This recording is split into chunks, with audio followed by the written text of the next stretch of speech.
hello all and welcome to a new episode of AFSF Star Talks. And let us put our hands together to welcome special guests for today. Managing Director of Everstone Capital Advisors Private Limited. He is a triple qualified law graduate, company secretary, and an MBA from Indian School of Business. He is a seasoned investor and a corporate banker as well, and a table tennis player, and a great fitness and health enthusiast. Apart from that, he is also a foodie and owns his own farm as well. Please welcome Mr. Rohit Talwalkar. Thanks, Sunaina. Thanks for your kind words. It's a pleasure talking to you. So, just to start off, Mr. Rohit, can you tell us what led you into investment and corporate banking sector in the first place? I would like to say that it is all part of a planned journey, but that would be absolute lie, as you can know. There is nothing that is really planned. What led me into investment and corporate banking is really a series of steps. Going back to 2000, I had just passed out from the law school and did my company secretary. I was working with a company called Tata Autocom Systems, and I decided to practice law. I did it for a grand period of 4 months. Thereafter, what I did was basically I couldn't get adjusted to the law practice per se. So I decided that if I have to change my career, the time is now. So I decided to join PricewaterhouseCoopers, and I joined in the tax department where I was basically a tax consultant. After doing that for 2 years, I thought that I need to broaden my horizon, and therefore I decided to do an MBA and went on to Indian School of Business, which is one of the best B schools in India, and thereafter basically got into investment banking. By 2006, I got opportunity to join ADM Capital, which is a hedge fund based out of Hong Kong. So I worked with them for 5 years. Thereafter, I moved to Everstone Group. I was part of Indostar Capital Finance, which was a NBFC, and recently I moved from Indostar Capital to Everstone Capital, which is a private equity fund. Well, and you're happy with your journey so far, your corporate journey? Absolutely, I'm very happy with the way things have progressed. I'm very happy with my progress as a career so far. I love what I do, and there is absolutely nothing to complain about. Can you tell us about your corporate journey and maybe the challenges that you faced on the way to where you are right now? This is a very interesting question. When I look back at my career, in terms of challenges, when I look at challenges, I feel more than technical challenges or anything, I feel that the challenges were more in the nature of mental balance and mental grit. What I have learned over a period of time is it is most important to make right decisions. And how do you make right decisions? Essentially, you have to learn from your mistakes and get to making the right decisions. And the most important factor for all of these things is really the mental grit that you build, mental resilience. We all wish that there should be no problems in my life. Everything should move smoothly, but there is no point in this entire journey where the day hasn't challenged me. Every single day there is some new challenge, there is something that you have to look forward to, and over a period of time you build a mental stamina to say that okay, this is part of life and we have to deal with it. And that, to my mind, is the biggest challenge and the biggest learning that I have so far. No, and I think you brought up a very good point about mental stability and mental grit, because I think that's something that's necessary in finance, because you're under a lot of stress, like you said, meeting targets and everything. And playing sports is something that is very helpful. And since you brought up sports, you are a passionate and well-versed TT player as well. And TT is a game that needs that mental stability, mental grit. So can you shed some light on your passion towards table tennis as a sport? Surely, I'm happy to talk about table tennis because of course it is my passion. Table tennis as a sport, of course, teaches you multiple things. One of the things is, of course, it improves your motor skills. it improves your stamina, and more importantly, what it makes you is a little more sharper and in the moment. While sitting outside, you may think that table tennis is the most easiest game to play, but trust me, it is not so easy to play. When you actually play with someone who is well equipped and well versed with tactics, it is very strategic, and it is a very tactical game. And I am really glad that I was able to learn it pretty much in the school days, and was able to continue with it even now. So another thing when I read about you, which really made me curious, was knowing that you are a corporate banker who also owns and manages a farm of your own. Can you tell me more about it, like how that started?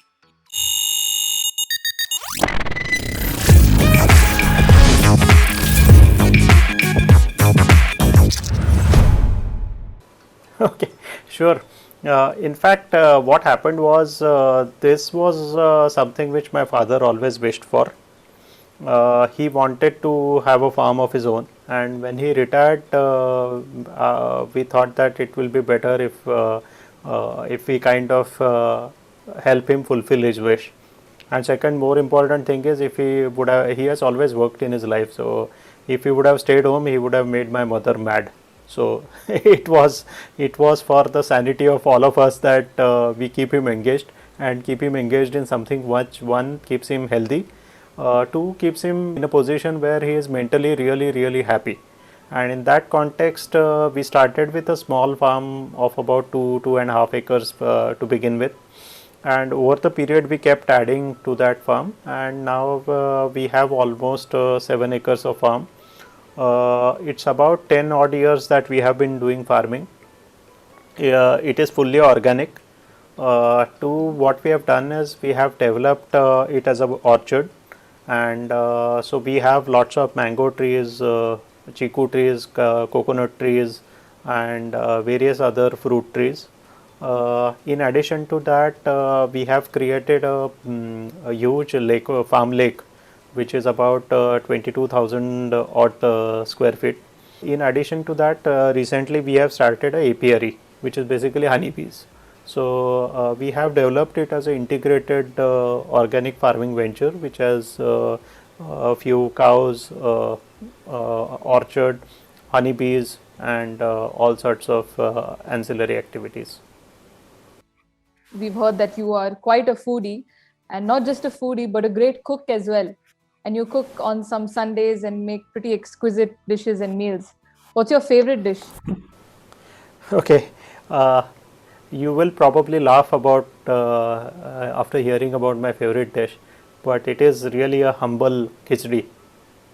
You may wonder what is so special about khichdi, but if you look at it, khichdi is one of the most versatile dish. Frankly, you can make whatever way you want it. You can add whatever vegetables you want it.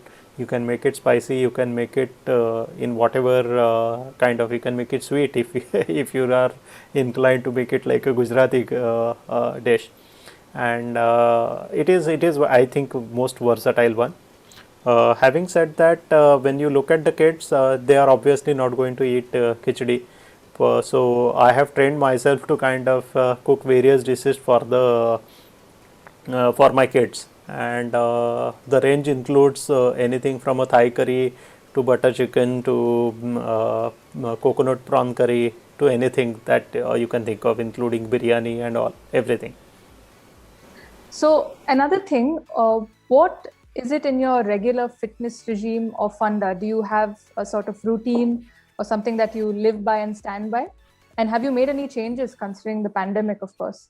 I mean, I'm going to talk about first about pre-lockdown days. In fact, in pre-lockdown days, I had made it a habit to actually play table tennis virtually at least 4 to 5 days a week. And most of the time, post my office, I used to go and play at Hindu Gymkhana. I had actually joined a proper training, and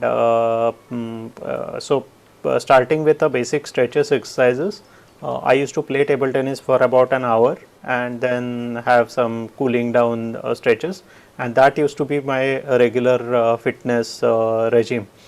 It did two things. In fact, one is, of course, it kept me fit. Then I used to participate in the intercorporate tournaments, and incidentally, this is what I got. So Oh, wow. we won a silver medal in intercorporate tournaments. In fact, we did it twice when we participated from Indostar. Mhm. So apart from keeping me fit, it also kept me in terms of giving some sort of a challenge to look forward to. Of course, I can't play in the district level now. I mean, that is way beyond my capabilities. But intercorporate tournaments kind of helped me in actually participating in tournaments which are nearby, closer to my own fitness level and my own capabilities for the time being. During the lockdown, what I did was essentially very regularly did 3-4 basic exercises. One was push-ups, second one was leg raises, third one was crunches, and a bit of basic stretches and exercises. So this has been my routine for almost more than a year now. Having done that for a year, recently I realized that I need to add some bit of other exercises as well.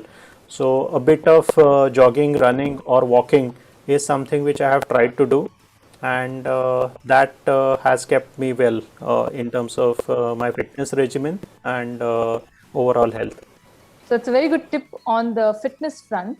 But when it comes to work or like your area of specialty, what tip or advice would you like to give upcoming finance uh, potential or enthusiasts?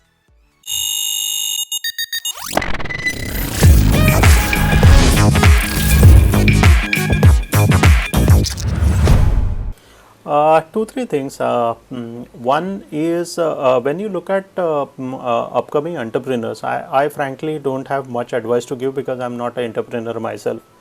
But I can talk about being an investor. There are a few things that I would like to kind of emphasize upon.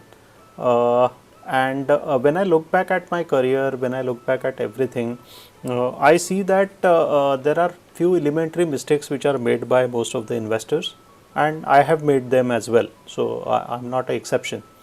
And therefore, one of the basic things that I would like to urge, advise everyone, including, in fact, this should be made mandatory for at the school level itself, is to give some sort of a financial literacy training.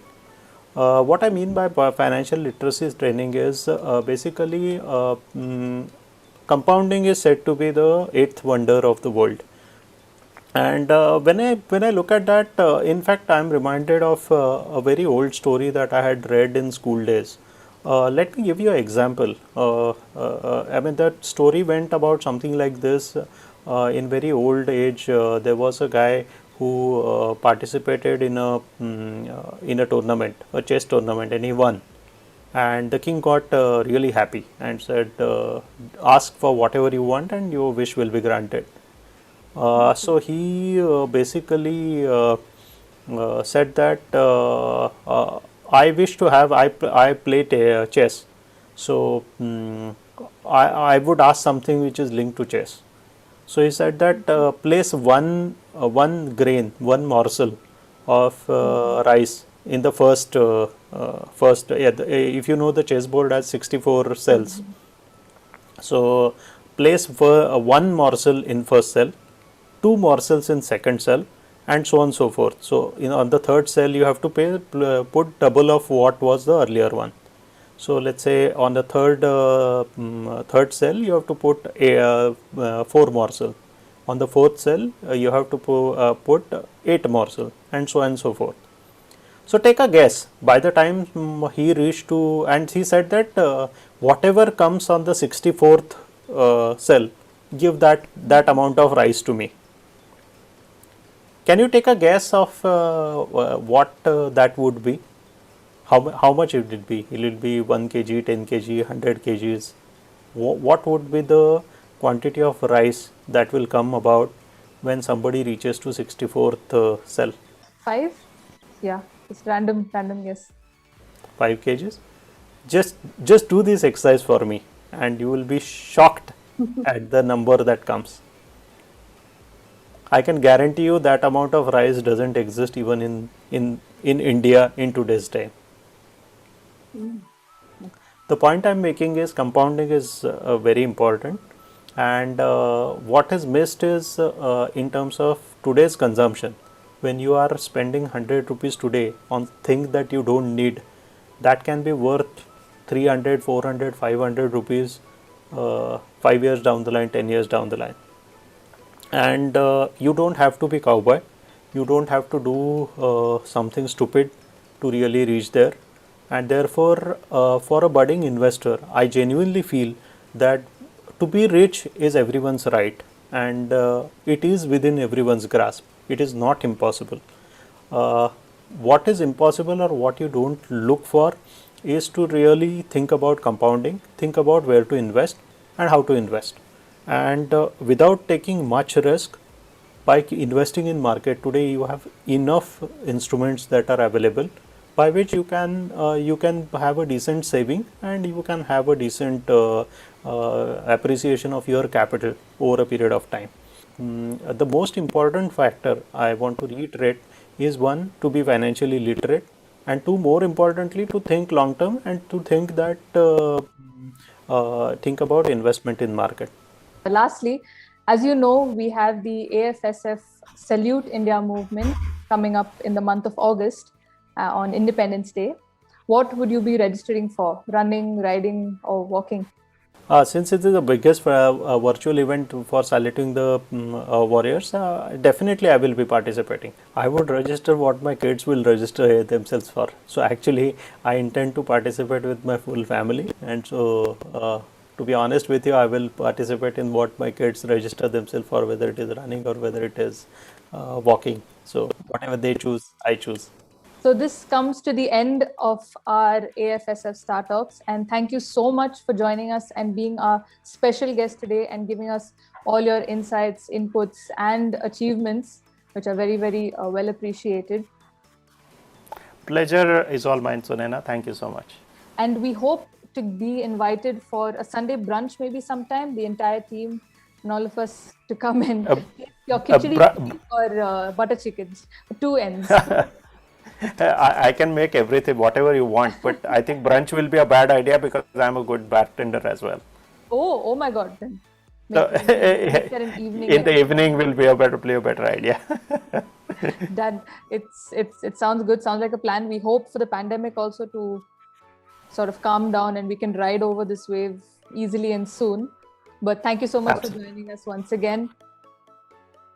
Have a good day. Pleasure.